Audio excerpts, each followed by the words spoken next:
ขิงใส่มันมันมาแตะกินไหมได้จับตุ๊กกระเด้งเลยตีปะนี่ ปลาเสียมอน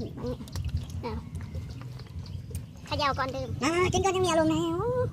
ชีชาตกไปเลยมันใจลงมากินก่อนก็ได้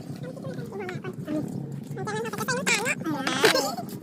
เช็คน้ำตาลทำไมใส่น้ำตาลจะได้เอาที่มันน้ำเขาเปียกมันจะนั่นเขาใส่ผงพิเศษเนาะมาหลายคนเลยโอ้เลิศจะเป็นยังไงจะเป็นยังเขาจะมีมันเจียวน้ำโต๊ะน้ำตาลมันใส่ไอ้เนาะเราจะใส่ซีแล้วก็ใส่กะทิใส่กระเด้งใส่เดี๋ยวเขาจะมาเขาจะมาเลยเฮ็ดเลยใส่ให้ได้แล้วจะมันนอกเลยเป็นเยอะ จืบ ผู้ชายเป็นไรเนี่ยคุณยิงเขาซื้อไว้ทำแพงๆซื้อได้แบบนี้ซื้อได้แบบนี้ทำโอเคต้องสลับจะมันผัดอันใส่บะสมอกไม่ลงขาวใส่สมอกลงไปจากนั้นเนาะใส่ขิงเผ็ดหน่อยเผ็ดลาย โทรหน่อย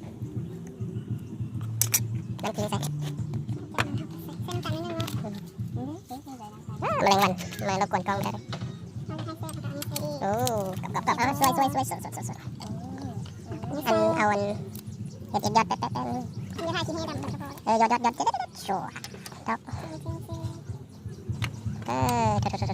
รุ่นนั้น ไม่ใช่ปัจจุบัน บ่เลยเด็ด เรียบร้อยเครื่องปรุงก็น้อยไปค่ะ เก็บผู้เบารอผู้สาวงามนี่มากินอันนี้แหละเจ๊มาจะไทยคนนี้อันนี้เจ๊ใหญ่ใจดีคนเดียวกับคุณกับพันปลา1 คืนนี้เจ๊ใหญ่ใจพรคนใหญ่บ้านนั้นทับดวงใต้เสียเบียร์ไปหลังนึงเฮโดใจบอลเฮโดมันจะให้มาสวัสดีสวัสดีสวัสดีครับ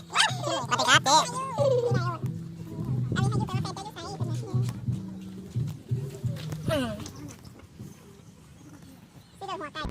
๊